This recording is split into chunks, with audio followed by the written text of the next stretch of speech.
It was nearly 12 a.m. I shut off the TV and went around turning off all the lights downstairs. But as I was walking upstairs to go to bed, I could very quickly feel the temperature drop as I got closer to the top of the steps. Maybe I was too tired to give it much thought, but when I got upstairs and started closing each of the doors that I'd opened earlier, I noticed something from the corner of one of the rooms. The window was cracked open. I must have stared at it for a whole 10 seconds, thinking how impossible that was, and just being extremely confused. I walked over and looked at it closer. It was one of the windows that had a small roof overhang under it, and before I closed it, I barely could see an imprint on the windowsill of what looked like a shoe. I could feel the blood rush from my face as I turned around and just listened for a moment.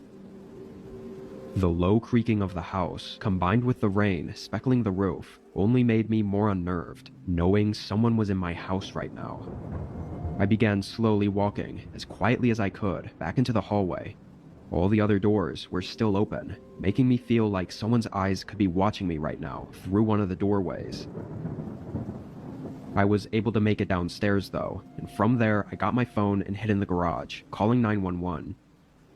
It took 5 minutes for the first officer to arrive. I heard nothing but the rain during that time. Once I let the officer in, I waited on my porch as he searched the home. About 2 minutes later, I heard him call out upstairs, and then he came down, holding a guy in handcuffs. I quickly recognized him as the man who showed up on my doorstep earlier in the night, and he had a terrible look of anger as he passed by me and was thrown in the car. Putting all the pieces together, the guy had climbed up onto my roof, which was likely the cause of the thump I heard hours ago. Then he got in through the second-story window, which I never had thought to even lock.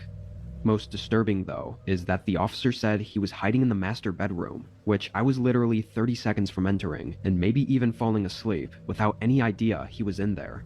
The guy even took his shoes off after climbing in the window to not let his shoe prints show on the carpet.